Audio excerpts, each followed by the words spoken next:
Welcome, Ramanand. Today we want to talk about the book Tiny Habits by Professor BJ Fogg. What is your main takeaway from this book? Any frameworks that you picked up from here? BJ Fogg is someone we stumbled back before the Tiny Habits method and the book came out in a big way. Sometimes what happens if you're following the right people, you get an early access into how the world is going to change. And I think Tiny Habits certainly deserves to be called that.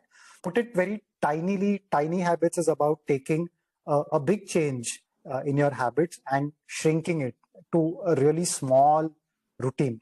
So we'll take our favorite example of reading. And people always thought that building a reading habit meant reading books.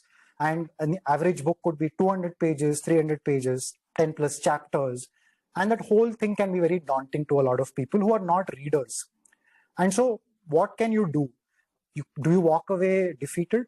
No. Instead of that, you say, what if I read just a page? Or what if I read just a paragraph? And that is the extent of my capacity right now. My motivation allows me that.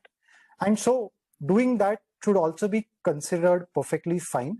If it is, you're doing it consistently, you're building a habit around it. So the key idea behind Tiny Habits is that the core of any habit is something called as a routine. A routine is like reading, brushing your teeth, learning to do push-ups. Instead of starting big, you start really small. And the example that Professor Fogg gives in his talks and in his books is that if you want to build a habit of flossing a tooth, we usually think of the entire set of teeth. Instead of that, what if you just started with one tooth and then you do a bunch of things around it that ensures that you show up tomorrow and then maybe the next week you'll be suddenly brushing. Yeah. What are people missing out on by not knowing or not applying this concept or this idea? So if you were like us 10 years ago and you had not really heard of the Tiny Habits method, then your approach to habit building would be like, let's just throw something at it and find out what happens. So I want to build a reading habit. Let me buy a book or let me ask a friend for a recommendation and start from there. My friend might be interested in a book like Gödel, Escher, Bach or Thinking Fast and Slow. And when it appears, I'm completely deflated. And I don't want to meet that friend ever again. Or it could be a nutrition habit or something like getting your team to be more curious. So these are all habits that you want to build, routines that you want to cultivate. But it can be very daunting, and the rider and the elephant can be very daunted in very different ways. So what happens is that your habit building can fall completely flat. It can leave you demoralized. Then you build the identity of you being someone who's not very good at building habits. And I'll cross-reference Atomic Habits, which we've spoken about earlier, where we said a big takeaway was starting with the right identity.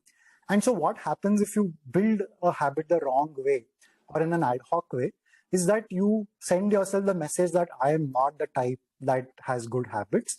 I've created a bunch of habits for myself over time, doing Duolingo every day to learn a language, our reading habit, what we're trying to do to write every day on social media. I have a confidence that I can start building a habit because of frameworks like this. So I actually wanted to ask you, Harish, before you encountered some of these ideas, what was your approach to a habit? The big problem with trying to install new habits used to be that, I want to become very healthy, so I want to do 500 push-ups. So let me start with 50. The first day motivation would be very high. I'll probably somehow manage 50. The second day I would find some reason, some excuse to make it at least bring it down to 20. And then it would be the reverse of building a habit, because I would have started on day one with 50, but then I would slowly actually go down. So just flipping that number, the gradient, has made a big difference to me, and knowing that that is what we are going to be realistically be capable of when we are starting off something. I think that makes a big difference, and how it adds up over a period of time. Absolutely. I think you hit the nail on the head when you spoke about the gradient. If you're ascending or up leveling, not all of us can take giant strides in everything new that we pick up every day. We have to reserve all that energy for our daily work and maybe something big in your life. But everything else can be tiny habitized. And then you can make small but perceptible improvements over time, and that's how you can also up level. Yeah. Any concrete examples of where we have used these ideas of tiny habits in our work for our clients or in CTQ compounds? I'll add one more element before answering that question, which is the other thing we learned from Professor BJ Fogg. On one hand, he did say, reduce the challenge, right? Make that chasm more like a puddle that you can leap across. The other thing that he talks very strongly about, and this is a very bizarre thing for a lot of people to pick up, is to celebrate, is to engineer that reward for yourself. Because sometimes studies have shown that your brain is easily tricked, and if you pretend to celebrate, you pretend to smile, your brain sometimes can't tell the difference, and it believes that you have actually achieved something, you're actually in a positive frame of mind. So you're hacking yourself. Have very explicit rewards immediately is the other big takeaway. So don't just rely on that pot of gold at the end of the rainbow. I want a little candy along the way as well. We could talk about compounding habits where we have applied a lot of these thinking, but let me take an example from a corporate experience instead. So one recent example is where a leader wanted his team to get exposed to the ideas of storytelling in their context. These were a bunch of innovators, extremely good technologically, come up with good ideas, they can do the prototyping. There are two weaknesses that a typical technology innovator faces within a company, which is that they're not particularly customer focused when they think of the problem, or they're unable to make the case for that idea and get the resources for it. So how do you get these people interested and exposed to ideas of storytelling? So we designed what we called a drip sip ship course. The idea was to keep feeding them, keep sending them curated pieces of content around storytelling, some talking about the importance of storytelling in innovation, some of them talking about the general principles behind storytelling and why your brain loves stories. And we said that let us make it tiny. Let us not do a 4-hour workshop. We can do that, and we've done that in certain contexts. But this group wanted something that could last a 12-week period, because we wanted them to slowly get imbibed and get absorbed into this world. So we started sending them these short chosen articles / videos with little bit of challenges thrown in every now and then. And we also had these little rewards for completing. So you could have a leaderboard and you could gamify the whole thing. And people seem to love these rewards.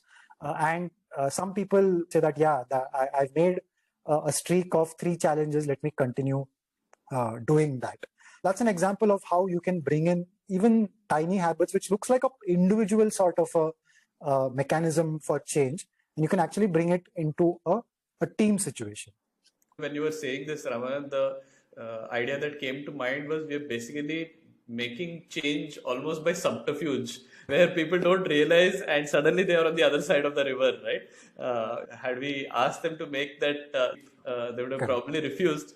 But because we inched them forward, they managed to get on the other side. And there's one more reason why something like this works in this context, which is that we all have those 10-15 minutes of free time, right? And we're always looking for some kind of relaxation, distraction. And we're not averse to doing things that are quote unquote professional or meaningful. It doesn't all have to be mindless consumption. If you can design your intervention such that it fits into these little moments of little gaps, that is where something like this can seamlessly fits into your life. And you're anyway going to spend that 15 minutes doing something else outside of work. Why not use it as an opportunity to grow? And I think just to wrap this up, can you quickly tell us roles, people, contexts where our listeners can use this concept? The classic one is you want to change something about yourselves and you have decided that you want to start writing more frequently, or you want to exercise more often. Tiny Habits is perfect for that. There are Tiny Habit certified coaches, but I would suggest pick up the book, listen to a couple of BJ Fogg's TED Talk. There is also a model of his that we will talk about some other day, which marries together motivation and the role of something called as triggers and so on. But if you are an individual and you want to change things about yourselves, pick up the book. The other one is you're not happy with the status quo. You want to change things in your team. Culturally, for example, you're the culture ambassador for your organization and you're trying to make a little dent, and you know that This is not going to happen overnight. You're going to give yourself a long enough time scale for change. You can start embedding some of these ideas of tiny habits so that you can do what you said earlier, Harish, get change done through subterfuge.